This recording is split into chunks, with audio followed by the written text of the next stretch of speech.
Hello students, नमस्कार। स्वागत है इस वीडियो में हम डिस्कस करेंगे कक्षा 12वीं जीव विज्ञान क्लास 12th एनसीईआरटी बायोलॉजी की जो चैप्टर 2 है पुष्पी पादपों में लैंगिक प्रजनन, sexual reproduction in flowering plant. ये चैप्टर है, सेकंड है, जिसमें हम आज महत्वपूर्ण वस्तुनिष्ठ प्रश्नोत्तर देखेंगे। इस चैप्टर से टॉप 50 वस्तुनिष्ठ प्रश्नोत्तर जो कि बहुत इंपॉर्टेंट है आपकी बोर्ड परीक्षा के लिए। किसी भी बोर्ड की परीक्षा हो, चाहे एमपी बोर्ड हो, सीबीएसई बोर्ड हो या राजस्थान बोर्ड हो, ठीक है, जहाँ पर भी एनसीईआरटी लागू है वहाँ पर सभी बोर्ड्स के लिए ये इंपॉर्टेंट है। तो ठीक है, तो ये जो इंपॉर्टेंट क्वेश्चन है इनको आपको याद करना है, मैं आपको आंसर बताऊंगा साथ में। ठीक है, तो सभी आप याद करते चलिए ताकि कोई भी प्रश्न यदि बोर्ड परीक्षा में पूछा जाता है तो आपसे बन जाए। देखिए, अध्याय 1 जो आपका है जीवों में जनन, उसका हमने देख लिया था। उसमें भी हमने 50 टॉप इम्पोर्टेंट क्वेश्चन और आंसर इसके डिस्कस किए थे। तो आप वीडियो देख सकते हैं चैनल प्लेलिस्ट के माध्यम से या डिस्क्रिप्शन बॉक्स में इसमें लिंक मिल जाएगा, तो आप इसको देख लीजिए। ठीक है, तो आपका चैप्टर फर्स्ट भी कंप्लीट हो जाएगा ऑब्जेक्टिव के नज़रिए से।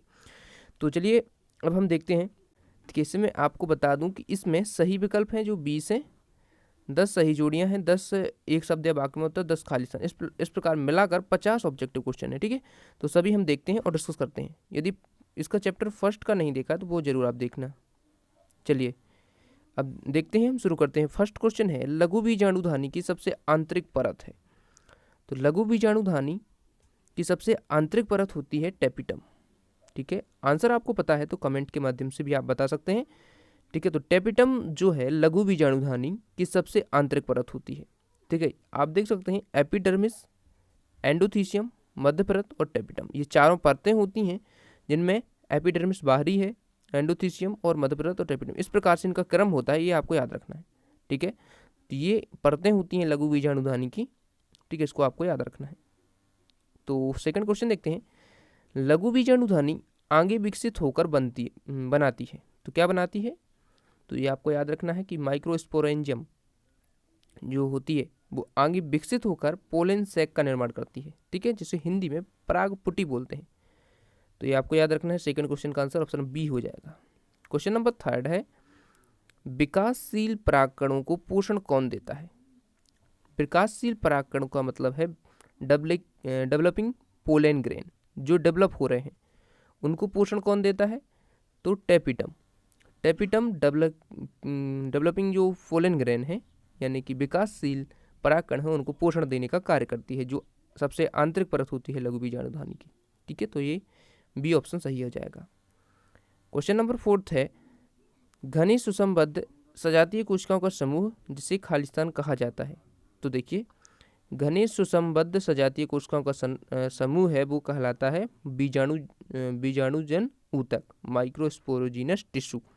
ठीक है, क्वेश्चन नंबर फिफ्थ देखते हैं, अध्यावरणीय से घिरा हुआ कोशिकाओं का पुंज होता है। तो देखिए, अध्यावरणीय से यानी न्यूसेलस से घिरा हुआ कोशिकाओं का एक पुंज होता है, उसे बोलते हैं बीजांडकाय। ठीक है, अब देखते हैं क्वेश्चन नंबर 6, पराग मात्र कोशिकाएं से अर्धसूत्री विभाजन द्वारा लघु बीजाणु के निर्माण की प्रक्रिया को कहते हैं। तो पोलन मदर सेल से अर्धसूत्री विभाजन द्वारा लघु बीजाणु के निर्माण की प्रक्रिया लघु बीजाणु जनन कहलाती है। तो ऑप्शन बी सही आंसर हो जाएगा। चलिए नेक्स्ट क्वेश्चन देखते हैं। क्वेश्चन नंबर 7 है, निम्नलिखित में से किसमें जल द्वारा परागण होता है? तो जल द्वारा परागण होता है बेलिस्नेरिया में, ये आपको याद रखना है। ठीक है, बेलिस्नेरिया में जल द्वारा परागण होता है, पॉलिनेशन। क्वेश्चन नंबर 8 है, परागण का व्यास होता है। तो पोलन ग्रेन है उसका जो डायमीटर व्यास वो होता है 25 से 50 माइक्रोमीटर। ठीक है, 25 से 50 माइक्रोमीटर होता है, ये आपको याद रखना है, बहुत इंपॉर्टेंट है ये। क्वेश्चन नंबर 9 है, भ्रूणपोष है। भ्रूणपोष का मतलब है एंडोस्पर्म। तो एंडोस्पर्म क्या है? ये एंडोस्पर्म है जो वो त्रिगुणित होता है, ट्रिप्लॉइड। ठीक है, 3n होता है। ठीक है, ये आपको याद रखना है। क्वेश्चन नंबर 10 है, आवृतबीजी पौधों में द्विनिषेचन की खोज किसने की? ठीक है, तो द्विनिषेचन की खोज आवृतबीजी पौधों में नबास्चन ने की थी। ठीक है, ये आपको याद रखना, बहुत इंपॉर्टेंट है ये क्वेश्चन। नबास्चन ने की थी द्विनिषेचन की खोज। क्वेश्चन नंबर 11 है, एक प्रारूपी आवृतबीजी भ्रूण कोष की आंतरिक संरचना होती है।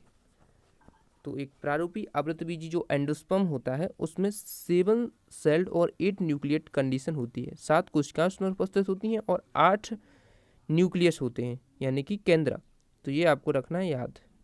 क्वेश्चन नंबर 12 है, परागकण की आंतरिक भित्ति अंतःचूल बनी होती है। आंतरिक भित्ति कहलाती है अंतःचूल, बाहरी भित्ति बाह्यचूल। तो देखो आपको याद रखना है, अंतःभित्ति जो है वो अंतःचूल कहलाती है, आंतरिक भित्ति वो बनी होती है सेलुलोज एवं पैक्टिन की। ठीक है, तो इसका बी ऑप्शन सही हो जाएगा। साथ ही आपको याद रखना है कि स्पोरोपोलेनिन से बनी होती है इसकी बाहरी भित्ति, जिसे बाह्यचूल कहा जाता है। ठीक है, परागकण की बाह्य भित्ति जो होती है वो स्पोरोपोलेनिन की बनी होती है। क्वेश्चन नंबर 13 है, परागकण के कारण होने वाली बीमारी है। तो परागकण के कारण जो पोलन ग्रेन होते हैं उनसे एलर्जी उत्पन्न होती है, हे फीवर होता है, हे बुखार, दमा होता है और श्वसन शोथ। तो ये सभी बीमारी जो है परागकण से होते हैं। तो इस प्रकार से उपरोक्त सही इसका आंसर हो जाएगा।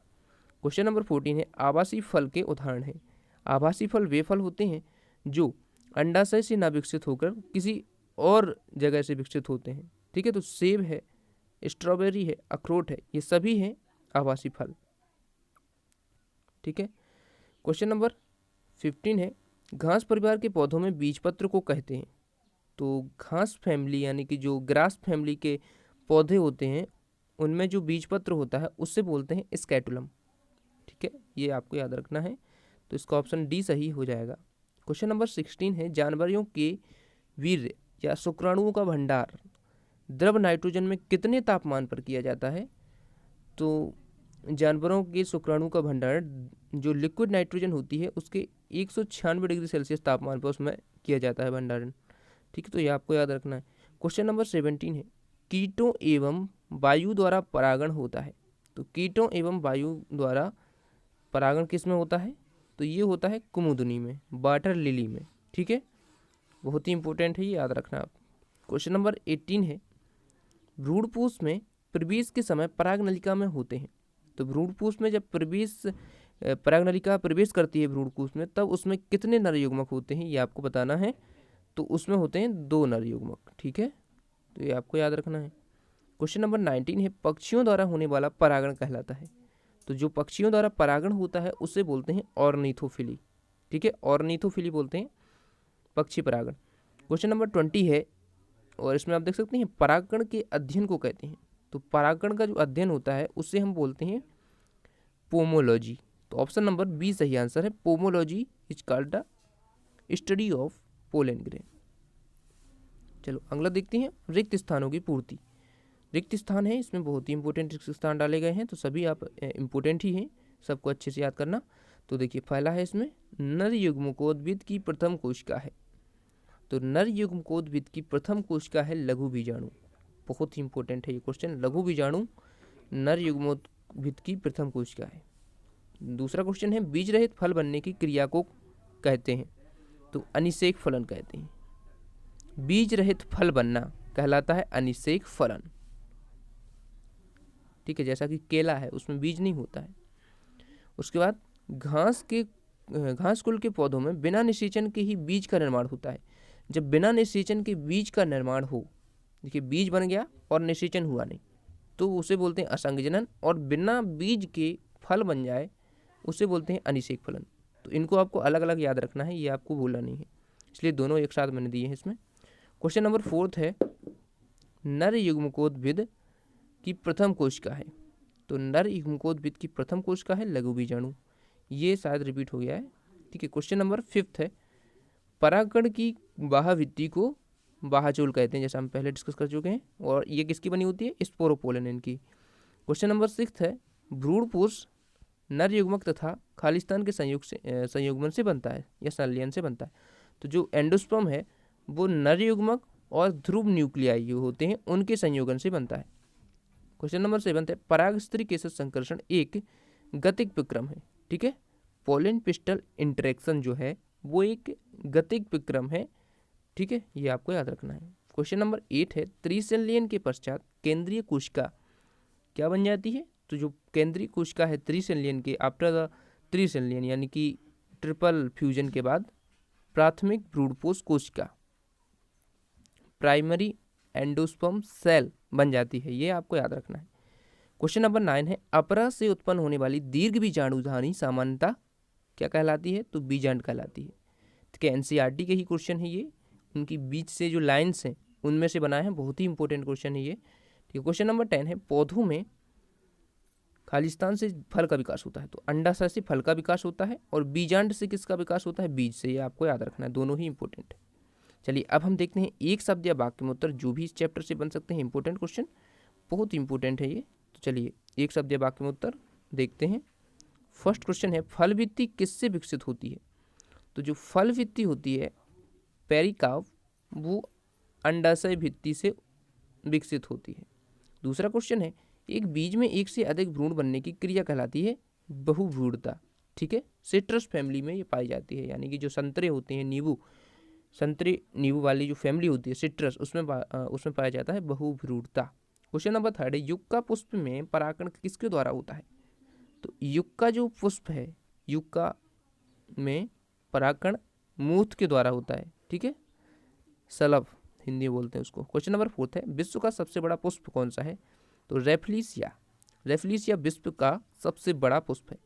क्वेश्चन नंबर 5 है किन्हीं दो गैर एल्बुमिनस बीजों के नाम लिखिए। तो गैर एल्बुमिनस बीज और एल्बुमिनस बीज, गैर एल्बुमिनस बीज और एल्बुमिनस बीज दोनों आपको याद रखना है। दोनों के आंसर यहाँ पर हमने दिए हैं, और साथ ही आपको याद रखना है कि गैर एल्बुमिनस बीज क्या कहलाते हैं और एल्बुमिनस बीज क्या कहलाते हैं।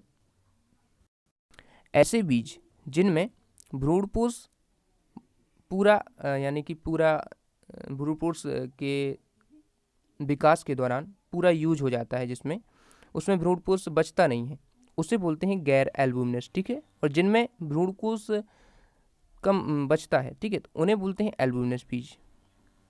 तो ये गेहूं, मक्का और बाजरा ये हो जाएंगे एल्बुमिनस के उदाहरण, और मटर और मूंगफली गैर एल्बुमिनस के उदाहरण हो जाएंगे।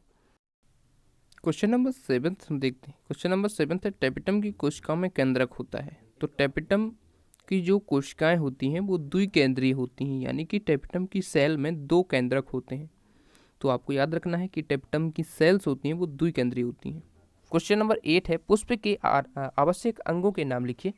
तो पुष्प के आवश्यक अंग है पुमंग और जायंग, androecium and gynoecium, androecium and gynoecium English में बोलते हैं। क्वेश्चन नंबर 9 है खजूर के जीवन क्षम बीज फायोनिक्स डैक्टिलिफेरा कितने वर्ष पुराना है? तो ये 2000 वर्ष पुराना है। क्वेश्चन नंबर 10 है भ्रूण निष्क्रियता की दशा में प्रवेश करता है, इसे क्या कहते हैं? तो जब भ्रूण निष्क्रियता की दशा में प्रवेश करता है तो इसे प्रसुप्ति बोलते हैं।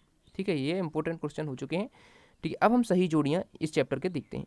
सही जोड़ियाँ जो भी इस चैप्टर से बन सकती हैं मोस्ट इंपॉर्टेंट, तो वो देखते हैं। चलिए, नारियल पानी। तो नारियल पानी क्या है? ये होता है मुक्त केंद्र की भ्रूणपोष, फ्री न्यूक्लियर एंडोस्पर्म। उसके बाद केला। केला क्या है? केला है अनिषेक जनित फल, जैसा कि मैंने आपको बताया था कि जिसमें बीज उत्पन्न नहीं होता है लेकिन फल बन जाता है, तो वो होता है अनिषेक जनित फल। अंडाशयी भित्ति एरियल बोलते हैं, और बहुभ्रूणता सिट्रस फैमिली में पाई जाती है। मैंने आपको अभी बताया था कि जो नींबू संतरी वाली फैमिली है उसमें पाया जाता है। लीची से आप मिला लेंगे एरियल को और अंडाशय भित्ति को पेरिकार्प से। ठीक है, ये अंडाशय भित्ति को पेरिकार्प से मिलाएंगे और लीची को एरियल से, तो इस प्रकार से आप मिला लीजिए। अब आगे देखते हैं, सही जोड़ियाँ एक और हैं। अब देखिए गाजर जो है, गाजर है ये पार्थेनियम, गाजर घास ये पार्थेनियम है। ठीक है, टेपिटम क्या होती है? टेपिटम सघन जीव द्रव्य वाली कोशिका। आवृतबीजी परागकोश होता है जो, ये द्विपालित होता है। और बाह्य त्वचा क्या कहलाती है? एपिडर्मिस। और साल्विया में जो परागण होता है उसे एंटोमोफिली बोलते हैं। ठीक है, कीटों द्वारा होता है। तो इस प्रकार से सही जोड़ियां भी हो चुकी हैं। तो इसमें हमने टॉप 50 ऑब्जेक्टिव क्वेश्चन जो चैप्टर 2 से बन सकते थे देखे हैं, साथ ही आंसर देखे हैं। तो आपने अभी तक हमारा चैनल सब्सक्राइब नहीं किया है तो कर लीजिए, साथ ही बेल आइकन को प्रेस करके रखना और ऑल बटन पर सेट करके रखना, ताकि सभी वीडियोज़ के नोटिफिकेशन आपको मिल सके।